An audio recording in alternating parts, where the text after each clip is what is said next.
Bonjour à tous, je suis Paul Boirin, le délégué général de la FEB. Je vous remercie de votre présence. Merci à France Agrimaire et merci également à Business France de leur travail sur cette étude.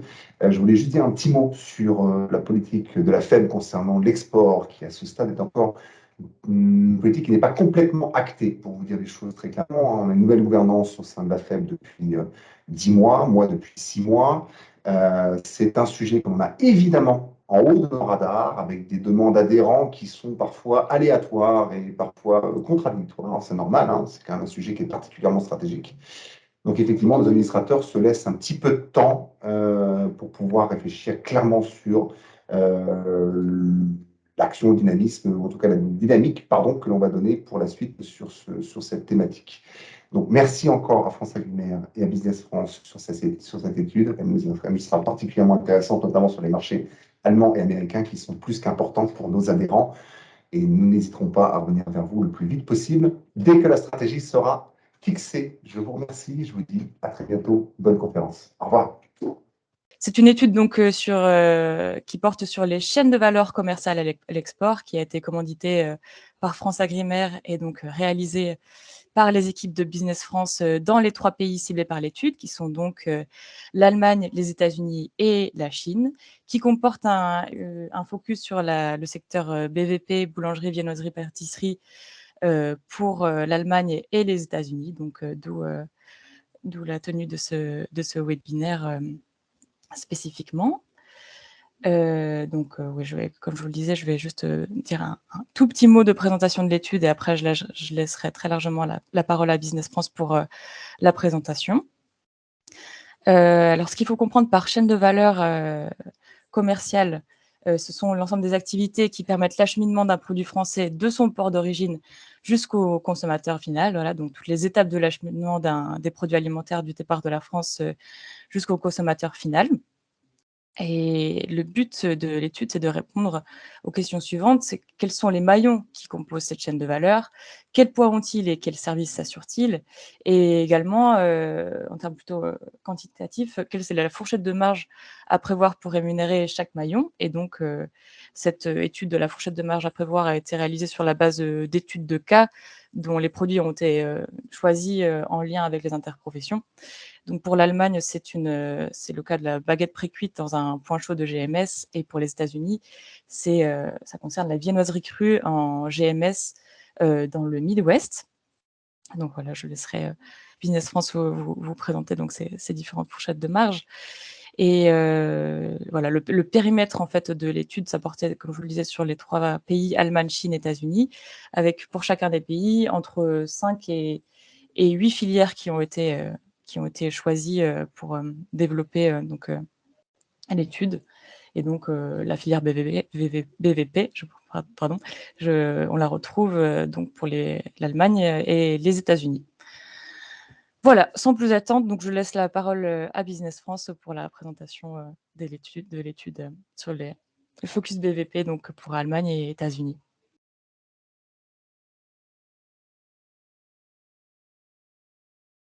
Bonjour à tous, je vous propose de commencer donc par le marché allemand. Et donc voilà, je vais maintenant projeter voilà, les premières caractéristiques du marché de la BVP. Ah, je vois que nous avons une personne en attente. Donc peut-être que quelqu'un d'entre vous peut accepter cette personne. Voilà, donc revenons sur les... Super, merci. Les caractéristiques donc, du marché de la BVP en Allemagne. Alors, quels sont les chiffres clés à retenir? Donc voilà, le marché de la BVP est aujourd'hui en Allemagne, représente le 2e plus gros marché européen. Représenté, donc, ce sont des données qui datent de 2021, voire 2020 selon les sources, donc qui s'élève à hauteur de 17,6 milliards d'euros. L'Allemagne est le premier importateur européen de produits BVP. Et il faut savoir que ce marché-là représente le 3e plus gros secteur de l'industrie agroalimentaire. Et c'est donc le premier employeur dans ce secteur avec plus de 255 000 salariés. Donc, voilà un petit peu les chiffres clés. Ce qu'il faut retenir de ce marché-là par rapport aux différents acteurs, c'est surtout le fait que voilà, les boulangeries ont tendance à régresser, le nombre de boulangeries a tendance à régresser. Je vous l'expliquerai plus tard dans la présentation, mais c'est vrai qu'aujourd'hui, les consommateurs ont de plus en plus tendance à acheter leur pain et les produits BVP dans la GD, dans les grandes et moyennes surfaces, chez les discounters et de moins en moins dans les boulangeries.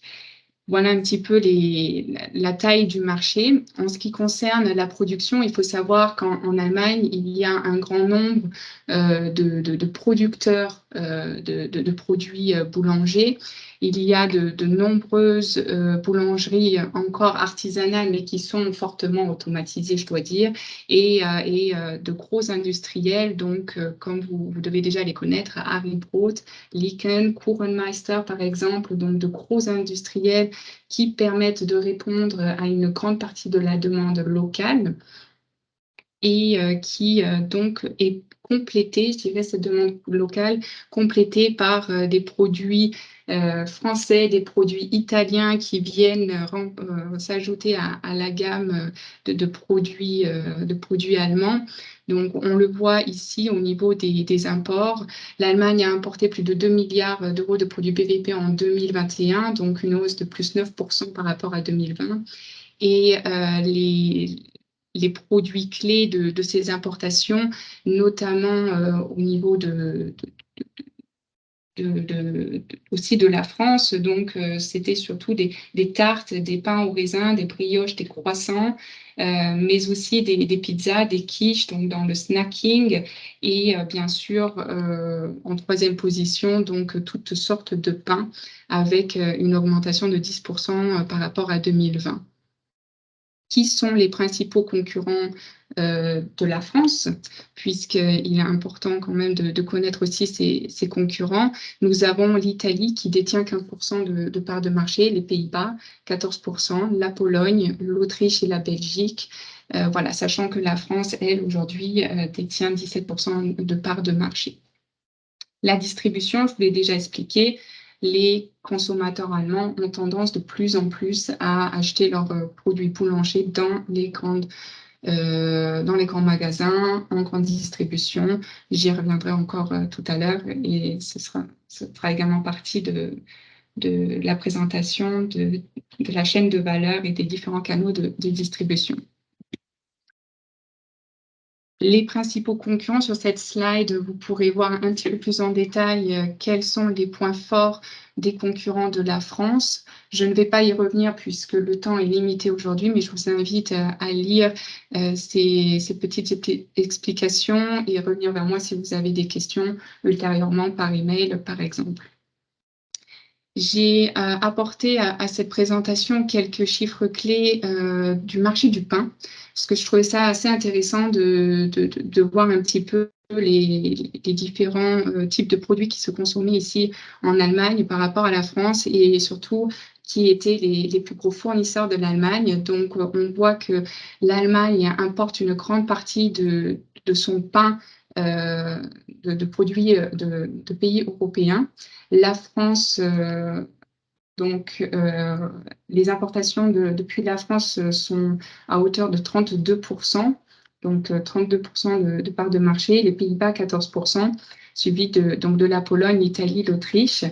Il faut savoir que les Pays-Bas sont très forts au niveau prix. La Pologne est aussi a des avantages concurrentiels de par de faibles coûts de production. Donc, c'est un concurrent qu'il ne faut pas ignorer. Et l'Italie, enfin, puisque les consommateurs allemands connaissent très bien la cuisine italienne et ont aussi tendance à consommer, par exemple, une ciabatta au lieu d'une baguette, ou bien des fois l'inverse, bien sûr. On consomme aussi des baguettes au lieu de ciabatta, mais voici un petit peu les principaux concurrents sur le marché du pain. Il faut savoir que sur le marché du pain, de nombreux produits tels que les petits pains sont fortement consommés ici et non pas la baguette en premier lieu. Alors, le positionnement de l'offre française, il me semble... Oui, alors, oui. Par rapport à l'offre française, donc nous avons des forces, des faiblesses, des opportunités et des menaces, mais je ne vais pas aller dans le détail de tout ça, je vais vous les expliquer au travers de ces différentes slides. Donc, quel est notre positionnement en tant que Français sur ce marché-là? Il faut savoir que les Allemands sont à la recherche de produits BVP de qualité authentique et donc nos grands classiques tels que les pains au chocolat, les pâtisseries, les macarons, par exemple, et les tartes aux fruits sont des produits recherchés. Et toujours, ce qui est très important, c'est d'avoir le bon rapport qualité-prix. Ça, c'est pour la demande, notamment en grande distribution. Et dans le secteur de la RHF, les produits convenience, tout comme aussi dans l'AGD, sont aussi très recherchés. Donc, les produits qui sont destinés plus aux terminaux de cuisson, qui sont pré-cuits. Donc, j'insiste là-dessus. Ici, vous le voyez, donc pour le commerce de détail, les produits de boulangerie pré-cuits. J'ai encore eu la confirmation d'un grossiste à l'instant au téléphone qui insistait sur cet aspect-là, de par aussi le manque de main-d'œuvre.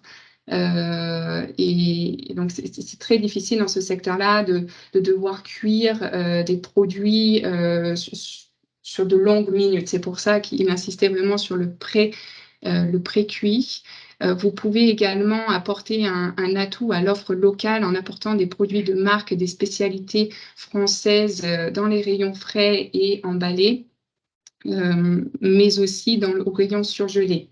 Donc là aussi, les consommateurs apprécient les offres françaises, que ce soit des fondants au chocolat ou des tartes aux fruits ou bien des croissants qu'ils achètent au rayon surgelé et qu'ils réchauffent, qu'ils cuisent à la maison.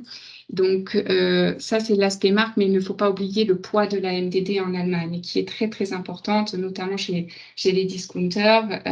Donc là aussi, si vous avez la capacité d'offrir des produits aux retailers sous MDD qui vont pouvoir être donc commercialisés sous la marque Rewe ou EDEKA, par exemple, c'est quelque chose qui peut être favorable pour vous, puisque ces produits sont notamment recherchés par les consommateurs. Il faut savoir que la MDD prend aussi beaucoup de poids depuis le début de la crise en Ukraine. Les prix augmentent, ce qui redonne un élan aux discounters tout de suite, chose qui n'était pas le cas pendant la pandémie. Pendant la pandémie, les consommateurs recherchaient des produits, ils avaient un petit peu plus de budget du fait d'aller moins au restaurant, par exemple, et de moins circuler, donc ils avaient plus de budget pour les produits à marque. Et les produits haut de gamme, un petit peu plus chers. Aujourd'hui, dû à la crise en Ukraine, les consommateurs allemands reviennent de plus en plus chez les discounters et achètent de plus en plus à nouveau les MDD. Pour ce qui concerne la restauration hors foyer, là, je vous invite par exemple à mettre en avant donc, les classiques. Donc là, pré-cuits à nouveau, mais aussi des produits frais, donc avec une DLC par exemple de 30 jours. Ces deux aspects sont très recherchés au niveau de la restauration collective, mais enfin, une fois de plus, j'insiste sur le pré-cuit. Donc n'hésitez pas à apporter des produits innovants qui se différencient de l'offre locale actuelle. Il est très important de savoir que c'est un marché qui est très mature, donc n'hésitez pas à apporter vos spécialités avec votre valeur ajoutée. Le positionnement de l'offre française, donc au niveau du pain et plus précisément de la baguette, puisque ça fait partie de l'étude de cas, notamment concernant les marges, j'ai souhaité vous présenter ici le positionnement de la baguette par rapport à l'offre générale. Donc, les consommateurs allemands ont tendance à consommer du pain aux céréales, des pains complets. En deuxième position, du pain de mie.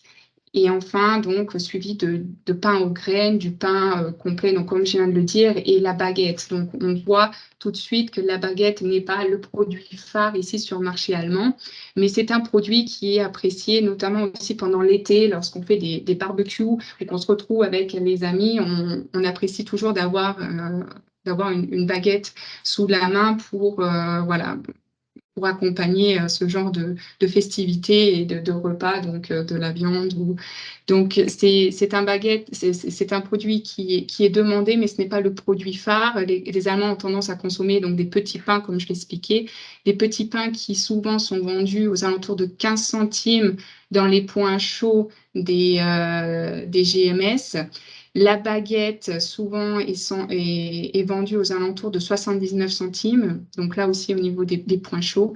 Et d'où viennent ces produits? Eh bien, ils viennent principalement des acteurs locaux, donc Arista, Haribrot, Liken par exemple, ou bien aussi DEA. Donc, voilà un petit peu l'offre française en ce qui concerne la baguette, le positionnement de l'offre. Comment accéder au marché? Donc, c'est un marché qui est, je dirais, principalement facile d'accès. Il n'y a pas de grandes contraintes. Ce qu'il faut savoir souvent, c'est qu'il est plus facile de passer par un importateur grossiste. Pourquoi? Parce que celui-ci pourra redistribuer plus facilement votre offre vers les différents clients finaux, que ce soit des enseignes de la grande distribution ou la RHF. On verra tout à l'heure dans le détail lorsque je présenterai les différents canaux de distribution. Enfin, ce qu'il faut savoir, c'est que la plupart des acteurs demandent une certification, la certification IFS. Donc, il est aussi très important de détenir ce certificat. Et je vous le recommande. Si vous ne l'avez pas, eh bien sûr, il faut le dire à votre grossiste qui peut-être lui aura une solution à vous proposer, mais c'est un point à savoir et à ne pas oublier. En ce qui concerne l'emballage, là aussi, il faut savoir qu'il y a du mouvement au niveau de la loi sur les emballages. Donc, je vous invite à relire un petit peu les informations disponibles sur cette slide et n'hésitez pas à revenir vers nous si vous avez des questions voilà, sur ces aspects-là. Autre chose que je peux vous conseiller, c'est de faire attention au packaging, d'avoir des formats qui soient adaptés à la taille des ménages. Ici, nous n'avons pas forcément les mêmes congélateurs, je dirais, la même place que nous avons dans nos frigos congélateurs en France. C'est vrai que souvent, nous avons moins de place. Les supermarchés eux-mêmes ont moins de place. Donc, il faut aussi avoir cet aspect-là. Les Allemands préfèrent aussi de plus en plus s'orienter vers des produits qui sont emballés mais qui sont respectueux de l'environnement en même temps. Donc là aussi, un petit conseil pour approcher ce marché-là plus facilement. Si je reviens sur les circuits de distribution, je vous en ai déjà beaucoup parlé jusque-là. Donc, quelles possibilités avons-nous? Donc là, je vais un petit peu me répéter, mais je vais insister sur les différents atouts de ces acteurs. Donc, en tant que producteur français, j'ai plusieurs possibilités. Soit je passe par un grossiste importateur grossiste qui sera spécialisé dans les produits de BVP et destiné à la RHF ou bien à la GD, par exemple. Donc, ça, c'est une possibilité. Ou bien je passe par un producteur importateur grossiste. Donc, il y a, par exemple, des acteurs locaux. Je pense, par exemple, à DEA qui lui-même produit, mais qui, en complément de gamme, importe beaucoup de spécialités. Donc, ce n'est pas forcément quelque chose à mettre de côté. On peut aussi approcher des producteurs qui importent en même temps. Voilà, il faut savoir qu'il y a un savoir-faire local, mais ce savoir-faire local ne répond pas à la demande, 100% à la demande locale. Il y a encore cette envie de déguster des produits issus de France, d'Italie, et pour cela, ces producteurs ont besoin d'importer aussi. Troisième option que vous avez, c'est la ligne verte du milieu. Vous pouvez également passer en direct. Donc, c'est-à-dire que si vous nous consultez, par exemple, pour un accompagnement individuel, nous avons la possibilité d'adresser et de présenter votre offre directement à une enseigne de la GD, des supermarchés EDK, Reveux, donc en passant par les centrales, soit nationales, soit régionales, ou bien les cash and carry, donc je pense à Métro par exemple, qui est aussi très connu en France. Nous pouvons présenter votre offre directement à des chaînes de boulangerie. c'est aussi possible, ou s'adresser à des acteurs de la restauration au foyer. Donc, Fresh Food and Service, par exemple, ceux que j'ai eu aujourd'hui au téléphone. Donc, voilà, ils ont reçu une offre directe du producteur français. C'est possible. On peut toujours essayer de passer en direct, mais certaines fois, il est plus facile de passer par des grossistes. Sachant que dans la RHF, il peut même y avoir encore une étape supplémentaire entre l'importateur, producteur-importateur grossiste, qui va lui livrer un grossiste spécialisé dans la RHF et qui va lui redistribuer les produits aux acteurs finaux qui eux-mêmes donc sont soit des collectivités, soit des spécialistes de la restauration commerciale. Voilà un petit peu les maillons, les différents maillons de la chaîne de distribution, des circuits de distribution. À droite, vous avez une photo, par exemple, du point chaud chez Aldi Süd, donc très, très, très innovant. Vous avez la possibilité là d'avoir du pain aux yeux des consommateurs frais. Bien sûr, aux yeux des fournisseurs, on ne parle pas de produits frais, mais surgelés, pré-cuits aussi dans la plupart des cas. Ce qu'il faut savoir, c'est que les discounters, par exemple, et les chaînes de supermarchés sont aussi tout de suite en train de mettre en place des partenariats avec des boulangeries locales. Donc, ils ont cette possibilité-là aujourd'hui de coopérer avec de plus en plus d'acteurs locaux qui viennent fournir leurs filiales, donc livrer leur filiale directement, ce qui pour vous, du coup, devient là aussi une concurrence très importante. C'est-à-dire qu'un EDK qui va s'affilier ou qui va même racheter des boulangeries locales va pouvoir s'auto-approvisionner. Mais une fois de plus, il s'agit là de boulangeries qui répondent à l'offre locale, mais pas forcément les spécialités françaises. Donc, le croissant français ne sera pas forcément listé dans leur catalogue. Voilà un petit peu les différents maillons de la chaîne. Donc, je vous ai déjà donné quelques éléments sur les caractéristiques de ces différents maillons.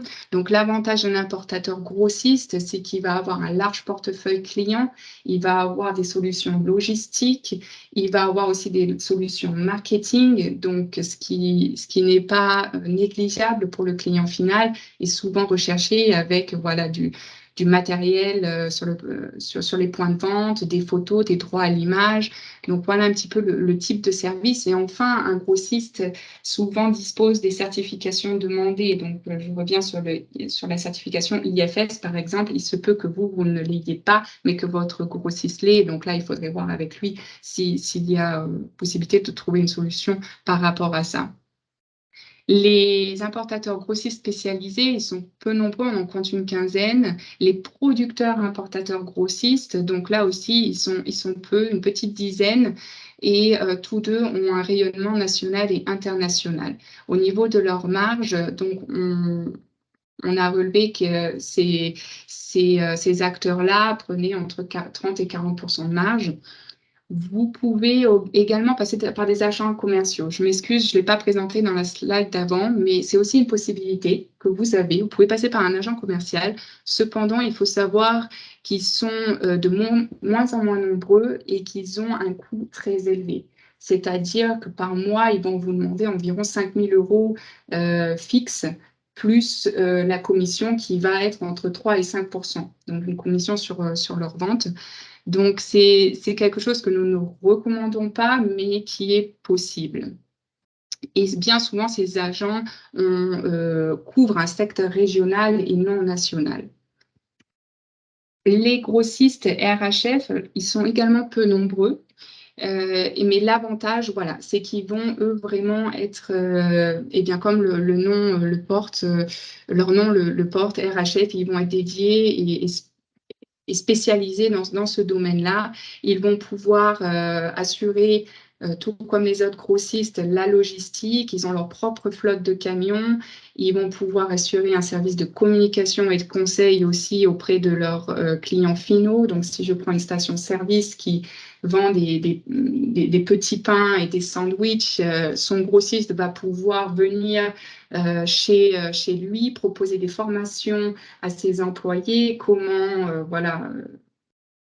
créer ou fabriquer le meilleur sandwich. Donc, ils ont cette possibilité-là, les clients finaux, de passer par leur grossiste pour former leur personnel, par exemple. Donc, voici un petit peu les avantages. Si on regarde maintenant de plus près les chaînes de boulangerie, donc on a des chaînes de boulangerie qui sont propres au GMS, mais on a aussi des boulangeries qui sont indépendantes. Donc, on compte environ plus de 1000 boulangeries filialistes. Donc, dans ces cas-là, elles disposent de plus de 6 points de vente et environ une centaine avec plus de 50 points de vente. Donc, ces boulangeries sont souvent, celles qui sont propres au GMS, sont souvent localisées à la sortie des caisses. Donc, je pense par exemple à Edeka qui détient la chaîne de boulangerie Bûche. Donc, voilà, vous faites vos achats chez Edeka et à la sortie de caisse, vous allez directement acheter votre pain chez Bûche. Donc, en sortie de magasin, ce sont des boulangeries qui proposent aussi bien des produits BVP, mais aussi de snacking. Donc, comme je vous l'expliquais, du snacking salé à emporter pour la pause déjeuner, par exemple. Et voilà, donc vous pouvez soit consommer sur place, soit à emporter.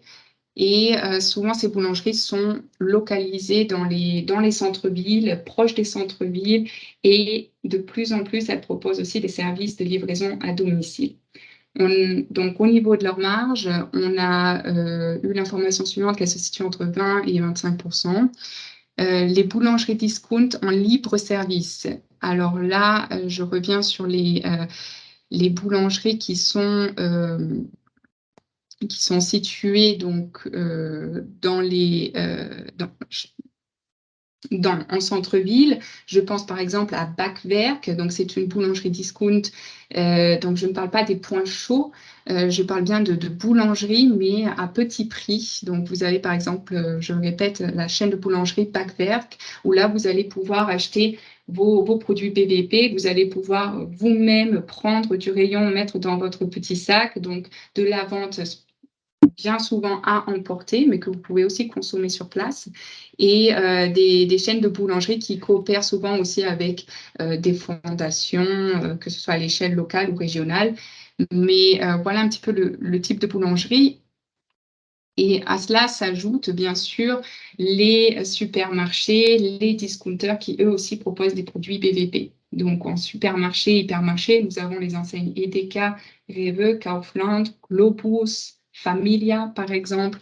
Donc, ces enseignes-là ont des magasins de toute taille, que ce soit des hypermarchés ou plus petits supermarchés, voire même le convenience format. Donc, chez Rewe, par exemple, vous avez le format to go, où là, vraiment, en centre-ville, vous avez un tout petit magasin et il s'agit d'entrer, de prendre son sandwich, sa boisson à emporter et de vite repartir.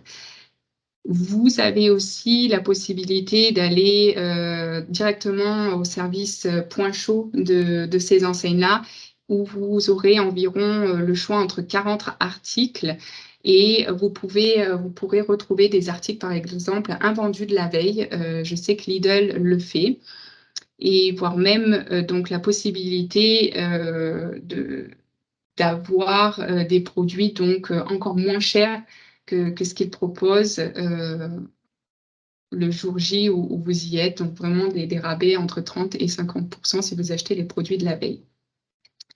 Les supermarchés comme les discounters ont une large gamme MDD. Donc c'est ce que je vous expliquais. Si vous avez la possibilité de vendre des produits qui seront destinés aux marques des distributeurs, n'hésitez pas à en faire part à vos acheteurs. Ils peuvent être intéressés. Chaque enseigne a différentes MDD, que ce soit des entrées de gamme, moyennes de gamme, des lignes MDD bio ou même sans gluten, par exemple. Là aussi, vous trouvez des produits MDD. L'avantage de passer par les discounters et les supermarchés, c'est que vous aurez la possibilité de vendre vos produits aussi bien en magasin ou en ligne, si ce sont par exemple des produits qui sont disponibles en rayon surgelé, ils seront également disponibles dans dans les magasins, enfin sur les websites, sur les magasins en ligne. Le drive n'existe pas encore en Allemagne, mais il y a de plus en plus de pick and collect. Donc,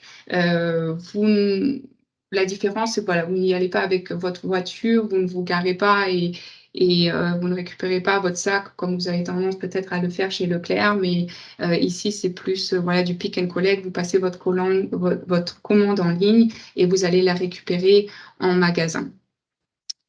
Surtout si vous avez la possibilité d'apporter du soutien marketing, donc n'hésitez pas aussi à faire part de cela à vos acheteurs, puisqu'ils sont toujours à la recherche aussi d'offres hebdomadaires, ils ont des semaines thématiques, il y a la semaine française qui se fait dans plusieurs enseignes, où là, vous pouvez avoir la chance, par exemple, de mettre en avant les spécialités françaises et donc vos produits.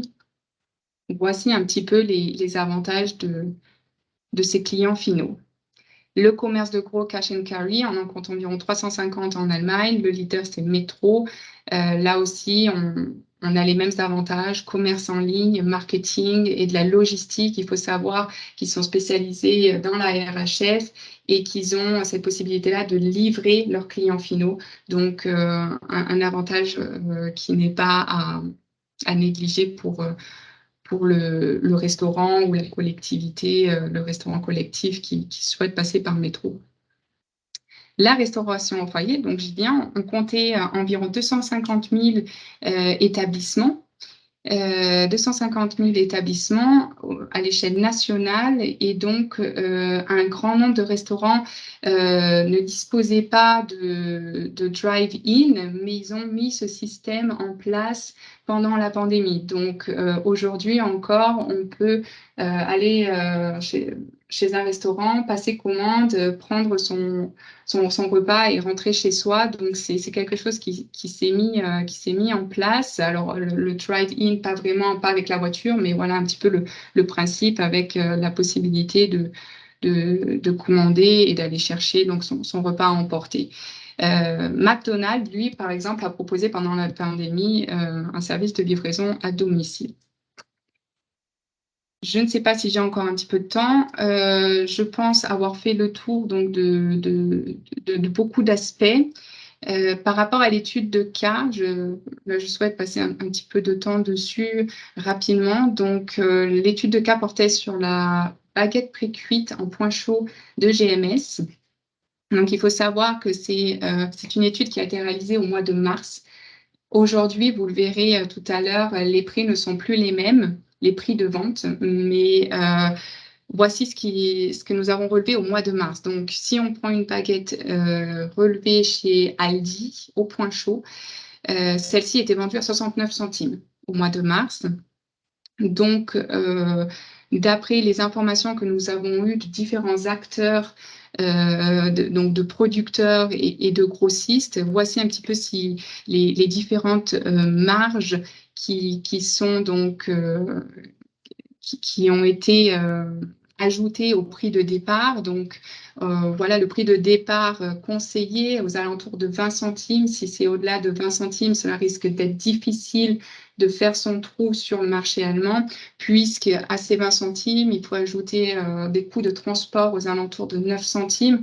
Venant de France, les coûts sont élevés et vont certainement être beaucoup plus élevés dans les mois à venir, ce qui nous permet d'arriver à un prix de vente au grossiste franco à 29 centimes. À cela s'ajoute donc une marge commerciale qui se situe entre 30 et 50%.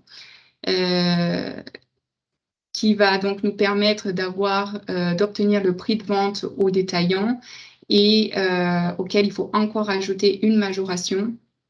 Donc là aussi, une marge commerciale qui se situe entre 40 et 50% et qui, enfin, du coup, nous permet d'avoir un prix de vente au consommateur final hors taxe aux alentours de 65 centimes, sachant que la TVA sur ces produits est de 7%.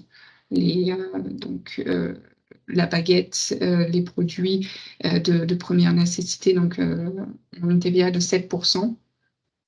Voici un petit peu l'étude de cas que nous avons réalisée. Si vous avez des questions, n'hésitez pas là aussi à revenir vers moi ultérieurement. Je pourrais donc vous apporter tout élément supplémentaire si vous le souhaitez.